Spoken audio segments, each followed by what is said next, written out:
Assalamualaikum warahmatullahi wabarakatuh. Perkenalkan, nama saya Perdana Luman Afandi dari kelompok 6 dengan nomor NIM 3 angka belakang 021 dan rekan saya yang bernama. Perkenalkan, nama saya Erika Putri Diantana dengan nomor NIM 158.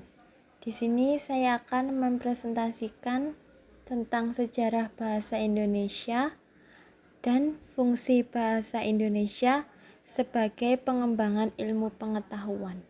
Pada kesempatan hari ini, kami ingin mempresentasikan hasil diskusi kami tentang sejarah, kedudukan, dan fungsi dari bahasa Indonesia. So, untuk materi yang pertama, yaitu tentang sejarah bahasa Indonesia, akan dijelaskan oleh rekan saya, Mbak Erika. Silahkan, waktu dan tempat saya persilahkan.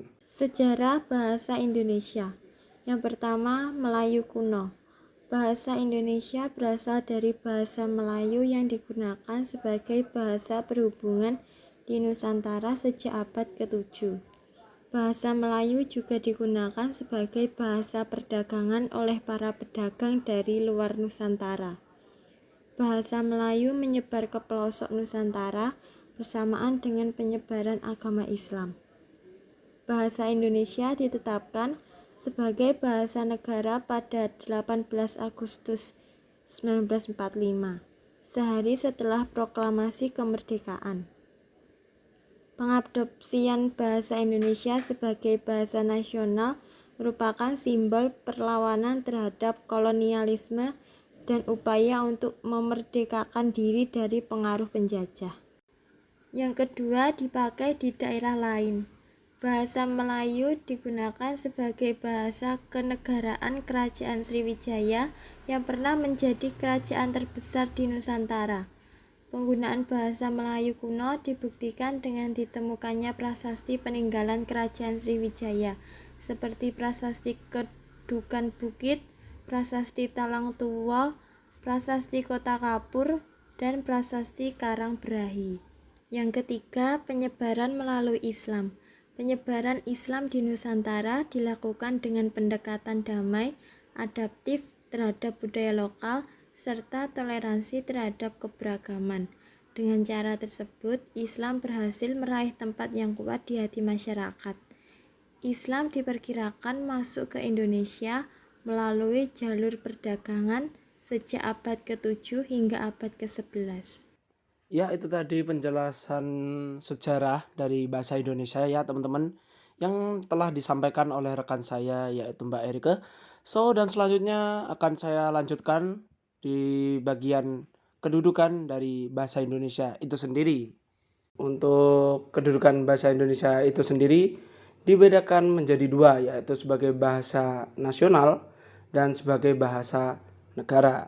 Nah, apa sih pengertian dari bahasa nasional?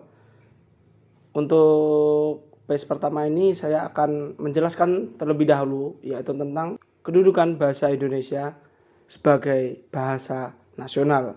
Nah, teman-teman, dijelaskan bahwa bahasa Indonesia memiliki kedudukan sebagai bahasa nasional, di mana bahasa Indonesia memiliki kasta paling tertinggi, di mana secara artian bahasa Indonesia itu menduduki sebuah kasta paling tertinggi daripada bahasa-bahasa daerah.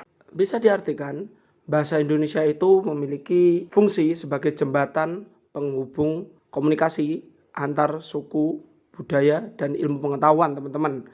Di mana sebagai contoh saya akan mengambil sebuah sampel di mana ada orang yang berasal dari Jawa Timur dan ada juga orang yang berasal dari Jawa Barat yang bahasa aslinya adalah bahasa Sunda atau bahasa daerahnya adalah bahasa Sunda, di mana mereka saling bertemu.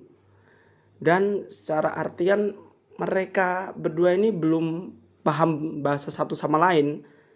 Dengan adanya bahasa Indonesia, di mana akan lebih mempermudah komunikasi antar dua individu tersebut. Jadi sebagai jembatan komunikasi. Nah, teman-teman, jadi kita lanjut lagi ke kedudukan bahasa Indonesia sebagai bahasa negara. Dalam artian bahasa negara, di mana bahasa Indonesia itu digunakan sebagai bahasa penyelenggara administrasi negara Bisa kita artikan di mana bahasa Indonesia itu digunakan dalam seluruh kegiatan resmi atau seluruh media cetak juga, baik itu media berita, media cetak, atau media informasi, selalu menggunakan bahasa Indonesia sebagai kunci acuan atau kunci utama untuk menyampaikan sebuah informasi. Dan seperti contoh lain kita ambil pada sebuah sidang rapat Dewan Negara pasti menggunakan bahasa Indonesia sebagai bahasa formal mereka untuk memimpin rapat, teman-teman. Nah, untuk selanjutnya kita lanjut ke fungsi dari bahasa Indonesia itu sendiri, teman-teman. Di mana yang pertama sebagai lambang kebanggaan bangsa Indonesia. Nah, teman-teman, jadi selain Garuda Pancasila sebagai lambang negara Indonesia juga atau bendera merah putih yang menggambarkan dari negara kita sendiri, di mana bahasa Indonesia menjadi salah satu lambang kebanggaan dari bangsa Indonesia itu sendiri. Nah, di mana bahasa Indonesia menjadi di mana bahasa Indonesia itu menjadi cermin atau bersifat mencerminkan nilai-nilai sosial budaya yang mendasari rasa kebangsaan bangsa Indonesia itu tersendiri, teman-teman. Jadi bisa diartikan yang menjadi ciri khas dari bangsa Indonesia adalah bahasa Indonesia itu juga, teman-teman. Fungsi yang kedua sebagai lambang identitas nasional. Nah, teman-teman, makna dari lambang identitas nasional dari bahasa Indonesia bisa kita artikan bahwasannya bahasa Indonesia merupakan suatu ciri yang dimiliki oleh negara Indonesia, teman-teman. Yang secara filosofis membedakan negara Indonesia dengan negara lainnya, teman-teman. Dalam artian, bahasa Indonesia menjadi sebuah lambang identitas tersendiri untuk masyarakat Indonesia di mata dunia, teman-teman. Jadi gitu. Dan untuk fungsi yang terakhir yaitu fungsi yang ketiga akan diteruskan oleh rekan saya, Mbak Erika. Waktu dan tempat saya persilahkan. Yang ketiga, pengembangan ilmu pengetahuan. Bahasa Indonesia dalam kemajuan ilmu pengetahuan yaitu sebagai bahasa pendukung untuk kepentingan pembangunan nasional. Selain itu, bahasa Indonesia dalam kedudukannya sebagai wahana transformasi ilmu pengetahuan mampu menyesuaikan diri dengan berbagai perkembangan ilmu pengetahuan yang terjadi di dunia luar. Tanpa bahasa, proses pengembangan ilmu pengetahuan akan sulit dipahami. Bahasa Indonesia digunakan dalam laporan penelitian, buku teks, pengantar di lembaga pendidikan, dan sebagai bahasa pengantar di lembaga pendidikan, memastikan bahwa ilmu pengetahuan dapat disajikan dan dipahami oleh masyarakat luas. Dan tak terasa presentasi yang telah kami sampaikan sudah selesai, teman-teman.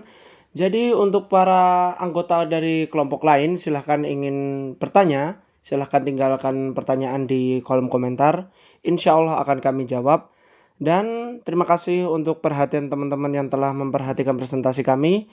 Dan jika ada salah kata mohon maaf. Dan akhir kata, wassalamualaikum warahmatullahi wabarakatuh.